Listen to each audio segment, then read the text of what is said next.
Hi, lovely people. I'm Lelda, and this is a conversation that really matters to me.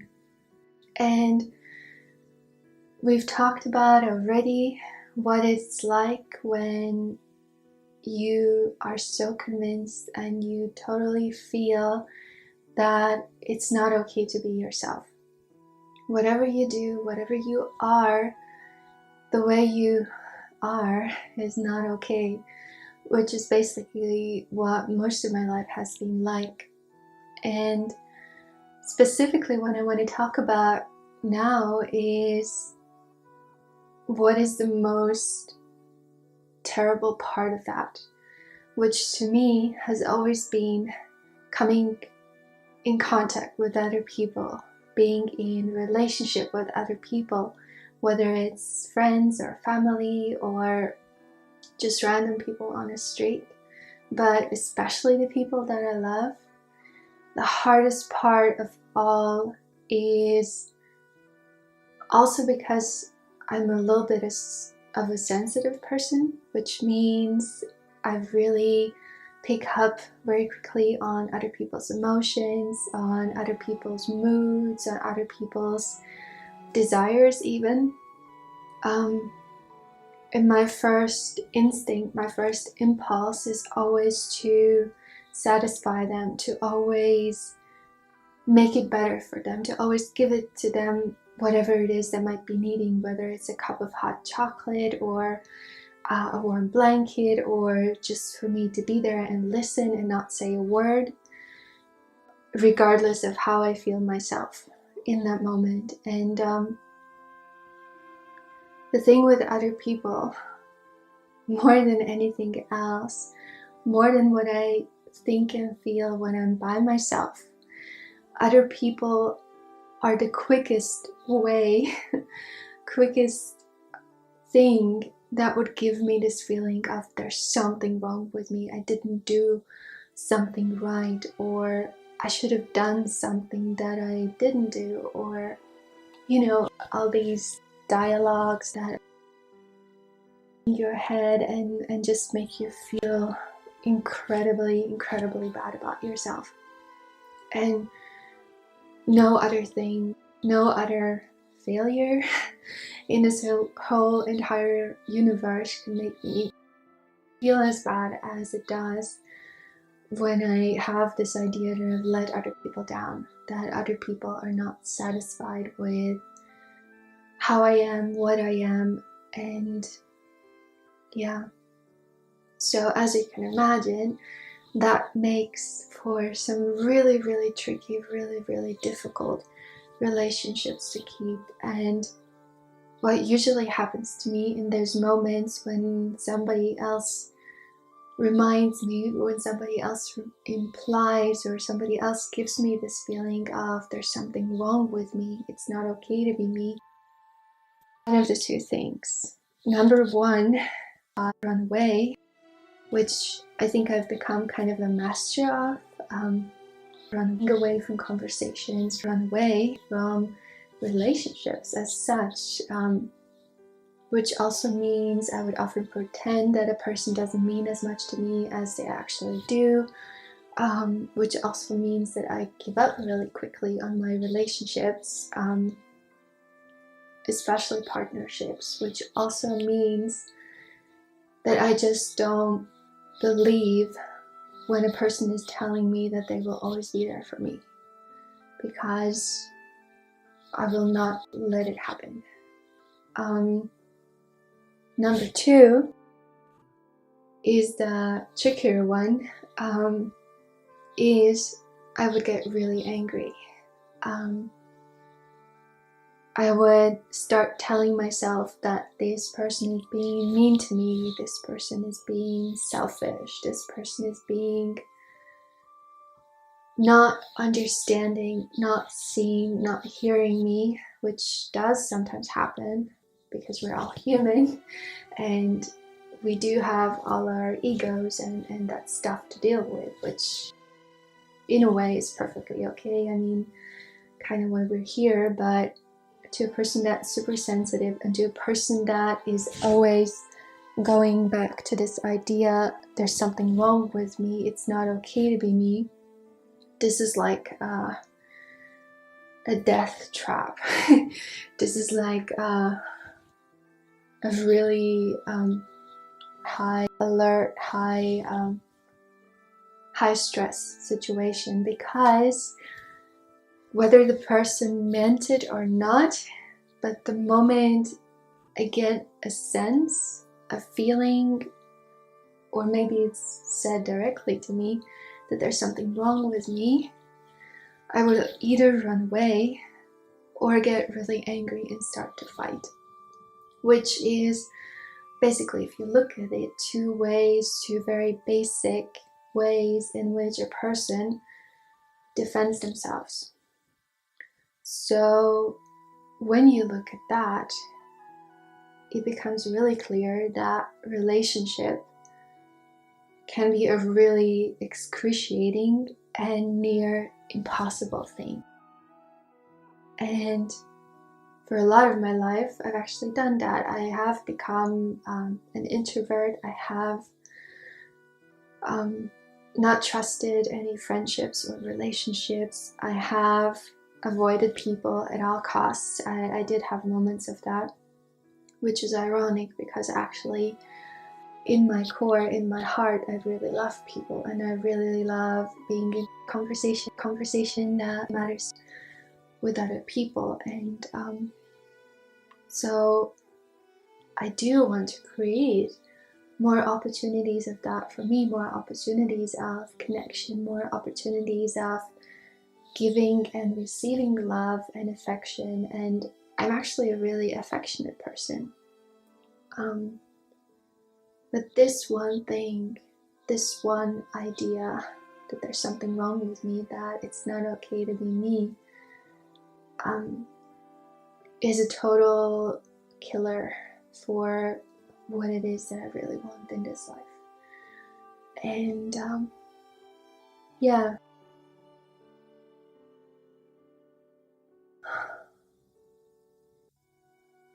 So where I want to go with this is basically, first of all, if you are going through this, if you are feeling this, if you feel hurt by other people's comments or being with other people has become unbearable for you sometimes because it just feels bad, you know, this idea there's something wrong with me, it feels really, really bad, it feels unbearable. And if you're anything like me, you would run for the hills the moment you start feeling it in your body. You just don't want to stay there. It's so bad, this feeling. And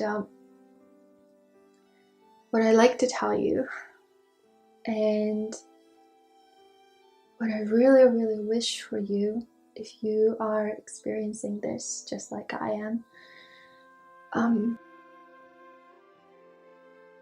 don't let yourself disappear. It's very tempting to,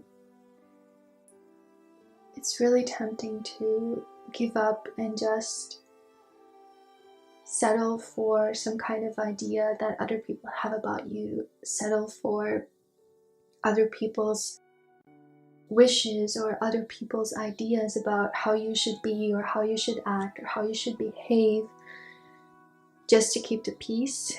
And inside, you might still continue to feel like a piece of shit, which I've done in the past. I am totally with you in that feeling. And what I really, really wish for myself and for you is to really get this, that it's not the way. It might make things easier in the moment. It might make other people more accepting of you, kinder to you for a little bit, until the next moment when you dare to be yourself, and then again you are punished, you know, one way or another. It doesn't have to go on like that. It doesn't have to.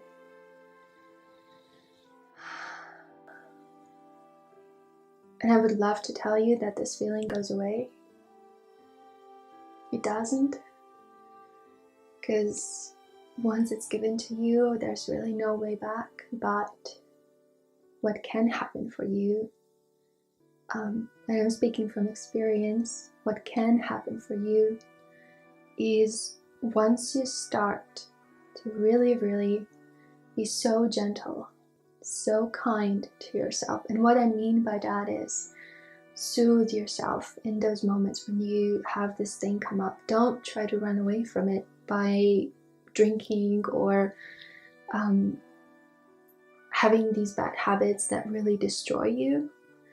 But do the other thing, do the thing where you make yourself a hot cup of tea if that's what you love, put some extra honey in it, or do get that warm sweater that you feel like wearing, or this nice blanket, and do say no in the moments when you want to say no to things. Like if you want to go home and leave this party that you're not happy with, go home and do the things that you love. If you don't want to do some kind of activity that is just not what you enjoy, then say no and go do the thing that you love to do, because you deeply, truly understand that what you love, what you value in life, whether it is watching nature documentaries, whether it is building something, or working with hammer and nails, or whether it is clothes that you love to make, whatever it is for you that you deeply love, that lights you up and that brings you joy, and once you've done it also gives joy to some other people, go do it. Go do it, because you're totally worth it. And not for the sake of pleasing some other people, not for the sake of avoiding them giving you the idea that there's something wrong with you. And don't do it to forget. Do to remember. Do to remember who you are at your core. Do to remember what it is that is truly, deeply important to you in this life. And trust me, once you start doing it, regardless of what everybody else thinks or says, or the way they make you feel, yes, it will be incredibly uncomfortable sometimes, but once you start to really focus on the things that you love and the things that are important to you to create for this world, once you start doing the things that you really feel really deeply resonates inside of you, telling you, yes, this will totally make a difference, this will totally be something bigger than myself, this will totally be so meaningful and so good for my soul. Once you start doing all of those things, all the other stuff, all the other relationship stuff will also get way easier. On one hand, because you understand that you are of value, you understand that you matter, like not just you think, but you also feel it with every cell in your body that you are valuable, that you are, that you matter, and you create things that matter with your own two hands or with the things that you thought of. Once you start to really, let's say, embody it, then how the other people will look at you and how the other people will appreciate you for really being you and not just a shadow of you,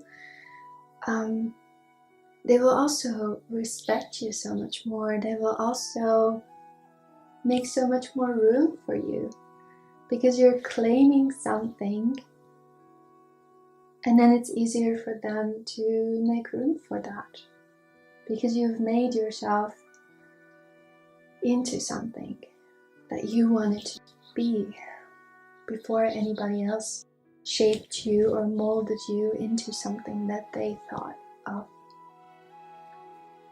What I'm really trying to get at is when it comes to relationship with other people, for us, the wrong ones, the insecure ones, the not okay ones, the number one thing is to remember, what do I love, like really, really love? What am I interested in? Put everybody else aside for just a moment. And once you start doing the thing that you love, the thing that lights you up, the thing that is really your fire in a way, then it will be so much easier for other people to also relate to you, and more importantly, for the right people to start to relate to you.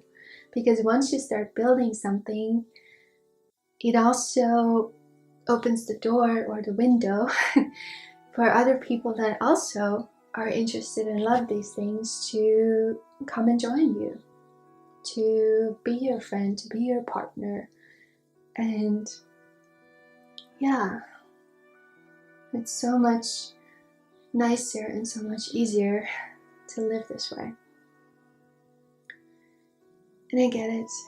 It's not easy, because that feeling, this nagging little feeling, will be called up, called out at every opportunity coming in contact with other people. But please persist. Please remember who you are when you put everybody else to the side just for a little bit. Find your ground. Find your heart. Find your voice, the voice of your soul that is trying to speak. And once you are with it, once you just stay still for a bit and listen to your heart, to your soul, to who you truly are, you will be calm. You will start to remember. That's what I really, really wanted you to know. And also, in a way, today I really wanted to remind myself that as well. That regardless of this nagging little feeling that other people are so good at giving me, if I let them, regardless of this thing that I'm not worth it, deep inside of me, at the core of me, it's calm, kind, it's loving, it's light. And it is those things that I want to create for other people in my relationships. And this is what I wish for you to really truly experience for yourself too. That in the core of you, at the center of you, there is calm, there is kindness, there is light, and there is love. No matter what.